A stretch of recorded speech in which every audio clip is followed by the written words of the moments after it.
안녕하세요. 뉴스와 사람들입니다. 3대 특검이 정해지고 각 특검에 대한 분석이 나오는데 강성범TV에 출연한 최강욱 전 의원은 다음과 같이 발언했습니다. 그래서 저 조은석 그렇구나. 선생은 검사 때부터 하여튼 수사를 정말 독하게 하는 사람이다. 네. 그걸로 명성이 있어요. 그래서 내란 특검에는 진짜 적합한 능력과 의지가 네. 충만해요. 저 양반 하여튼 정말 끝장을 볼 거예요. 이걸 민중기 부장이 하시면 네.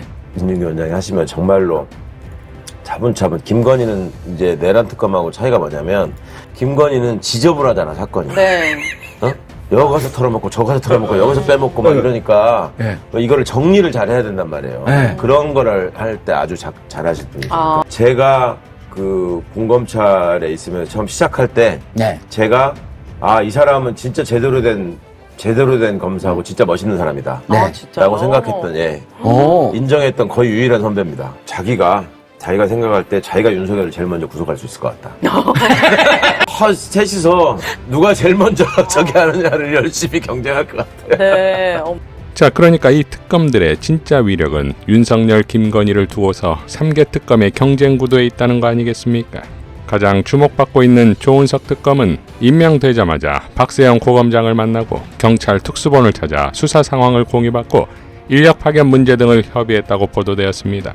이명현 특검은 MBC 뉴스 인터뷰에 출연해 최혜병 순직 사건에 대해 다른 사건들은 아직 수사가 시작되지 않은 사건들이고 최혜병 사건은 이미 공수처에서도 조사가 이루어지고 있고 기소나 그 여부가 결정되지 않았을 뿐이고 증거관계는 모두 확보가 되어 있다고 생각한다. 그래서 사실관계가 거의 확정이 많이 됐다고 생각한다. 그래서 다른 사건보다는 좀 빨리 끝낼 수 있다고 생각한다. 라고 발언했습니다. 윤석열 대질 조사에 대해선 당연히 대면 조사를 해야 한다. 정상적인 절차에 의해서 수사는 정상적인 데서 피의자를 대면하고 하는 게 정상적인 수사라고 생각한다. 라고 발언했습니다. 자, 그러니까 3대 특검 중 최혜병 특검이 나머지 특검의 추동력이 된다는 것인데 최혜병 특검으로 윤석열을 불렀는데 내란 특검이 안 부를 수 있겠습니까? 김건희는 두말하면 잔소리지요. 그러니까 이명현 특검이 가장 먼저 윤석열을 잡겠다고 한다면 나머지 특검은 당연 전력 질주가 되겠지요. 이명현 특검에서 또 한 가지 이슈가 바로 김경호 변호사가 특검보가 되느냐 마느냐의 관건입니다. 이미 이명현 특검은 김정민 변호사와 김경호 변호사를 거론했는데 김경호 변호사는 다음과 같이 밝혔습니다. 기자한테 너무 많은 연락이 온다. 그러나 아직 아무런 연락 받은 바 없다. 이어 1년 6개월 특검 기간 동안 개인 사무실인데 그 많은 선임 군사건 어떻게 해야 하나? 사무실 월세, 직원 일자리 어떻게 해야 하나? 군사건 누이 변호사 지위는 어떻게 해야 하나? 인간적인 고민이 없는 건 아니다. 그러나 연락은 기다린다. 라고 밝혔으니 의사는 확실한 것인데 박정훈 대령 측 변호인이었던 김정민 변호사가 수사 공정성을 이유로 특검 불참 의사를 밝힙니다. 이에 김경호 변호사는 수사 공정성 소명 이유서를 밝힙니다. 일각에서 제기할 수 있는 이용민 중량의 변호인이었으므로 편향될 수 있다는 우려는 기우에 불과합니다. 본인이 특검에서 수행할 역할은 이용민 중량을 변호하는 것이 아니라 확보된 객관적 증거와 법리에 따라 사건의 진실을 재구성하고 모든 관련자에게 합당한 책임을 묻는 것입니다.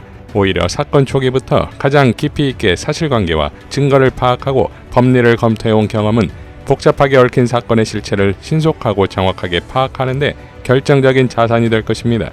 특검의 일원이 되는 순간 본인이 더 이상 특정 개인의 변호인이 아닌 국민의 의혹을 해소하고 사법정의를 바로 세워야 할 공익의 대변자가 됩니다. 본인은 대구지검에 제출한 의견서에서 보여주었듯이 증거가 가리키는 방향에 따라 의뢰인에게 불리한 사실까지도 인정하며 불편 부당한 자세를 견지해왔습니다.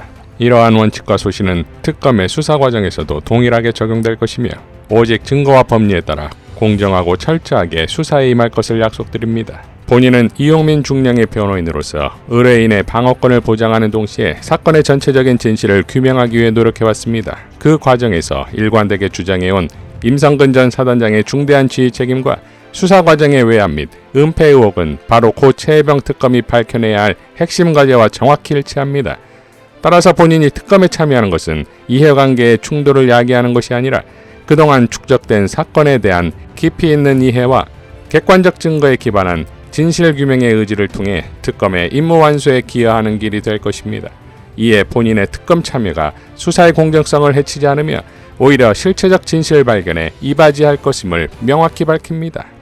자, 작년 최혜병 청문회에서 확연히 드러났듯 김경호 변호사가 특검보가 된다면 수사는 일사천리겠지요. 더불어 조은석 특검의 나름 자극제 역할이 되지 않을까 합니다. 조은석 특검이 확정되자 김경호 변호사는 조은석 특검은 당장 김용현 등 구속 만료 사태와 지기현의 보석 운운에 민주시민 앞에 수사 의지를 보여라. 조은석 특검은 수사하는 사람이지 사초에 역사 적는 사람이 아니다 라고 비판했습니다. 자, 이런 와중에 발광하는 자들이 있으니 바로 국힘입니다. 이제서야 사태 파악이 된 것도 아닐 텐데 지난 겨울 한남동 관저 앞에서의 결기는 어디로 갔을까요? 김용태는 민주당 성향이 강하거나 친여 성향이 강한 인사가 지명돼 특검이 어떤 수사 결과를 내놓아도 국민들께서 납득할 수 있을지 의문이다. 친윤계 송원석은 기본적으로 정치보복이다. 대선이 끝나자마자 3특검법을 일방 통과시켰다. 국민의힘을 대화의 상대방으로 인정 안 한다는 이야기다. 라고 발언했습니다. 경찰이 도둑과 수사를 협의합니까?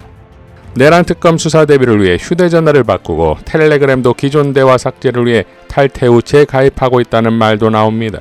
그래봐야 내란 사태 때 국힘이었던 김상욱 의원의 폰은 장식품입니까? 홍준표는 이재명 정권이 특검 끝나면 정당 해산 절차에 들어갈 것으로 보이니 각자 도생할 준비들이나 하거라 라고 또 밝혔습니다. 공수처가 대통령 PC 파기로 고발된 정진석에 대해 증거인멸 의혹 사건 수사에 착수했습니다. 경찰 역시 관련 수사에 나선 상태입니다. 조태용 국정원장도 증거인멸을 지시했다는 보도가 나왔습니다. 지난 5월 27일 민주당은 조태용이 지난 주말 저녁 1급 부서장들을 불러 모아 저녁 식사를 하는 자리에서 책 잡힐 수 있으니 정리하라는 취지의 발언을 했다는 제보를 입수했다고 밝혔고, 정진석에 대해서도 윤석열 정부에서 사용한 업무 PC 등을 물리적 방법을 동원해 파쇄하라는 지시를 했다는 제보를 군 정보기관 관계자로부터 입수했다고 밝힌 바 있습니다. 이것이 점점 사실로 드러나고 있습니다. 지난 2022년 4월 한 장의 충격적인 사진이 보도되는데 정진석의 자택에서 윤석열 대통령 당선자와 조태용, 성김이 만난 것인데 그야말로 콩가루 나라를 예견한 사진이었습니다. 미국 차관보 레벨이 대통령 당선자를 개인적 술자리에서 만나고 그걸 정진석이 주선했고 이것이 분명 문제가 된다는 것을 아는 외교부 차관 출신의 조태용이었습니다. 결국 윤석열, 정진석, 조태용의 말로는 모두 같을 것입니다. 이재명 대통령이 파주시 장단면 행정복지센터에서 척경지 주민들과 간담회를 갖는데 대남방송이 멈춘 것에 대해 주민들의 감사가 넘쳤습니다. 그런데 한 주민이 이런 발언을 했습니다. 진짜 오늘 저녁에 저 혼자 아주 크게 뻗고 자겠습니다. 네, 감사합니다. 네. 앞으로도 수고 많이 해주세요. 고생하셨어요. 또 한 놈이 강한 적이 나왔어요. 또 뭔데? 아이고, 근데 또 멧돼지가 지랄을 하네. 멧돼지 어떻게? 아니 어떻게 할 수 없어요. 거기는 총도 못 쏘지 포스도 못 오죠. 아니 멧돼지 진짜 돼지열병은 괜찮아요, 이제? 예, 요새는 나오는 건 없고요. 네, 예, 근데 이제 농작물 피해가 좀 아주 심각해서. 심하고요. 예. 사람한테 댐빌까봐 걱정해요. 저희가 농장에 있는데 돼지열병은 지나간 모양이네요. 그게 네, 한번 한번 지나갔어요. 전에 돼지열병으로 다 죽었는데 다시 아니요. 네, 또 있어, 또 살아 있어요. 또 살아있어요. 한동안 오다가 그게 또 아마 살았어요. 면역이 생겼나 보죠. 예. 면역이 생깁니다. 그러다 봐, 아이, 그놈도 좀 어떻게. 그 시장이 멧돼지 좀 잘 잡으세요. 예, 제가 잘 한번 방안을 한번 찾아보겠습니다. 아주 대통령님. 강력한 놈이야. 강경. 그 네. 밤에 안 떠들잖아, 걔들은. 그냥 안 떠들어도요. 물을 다 쏟아내시거든요. 아니, 농사꾼이 농작물 작년에는요, 고구마 심었는데. 자, 이 발언에서 자꾸 멧돼지가 윤석열로 치환되는 건 저뿐입니까? 이상 뉴스와 사람들이었습니다. 시청해 주셔서 감사드립니다.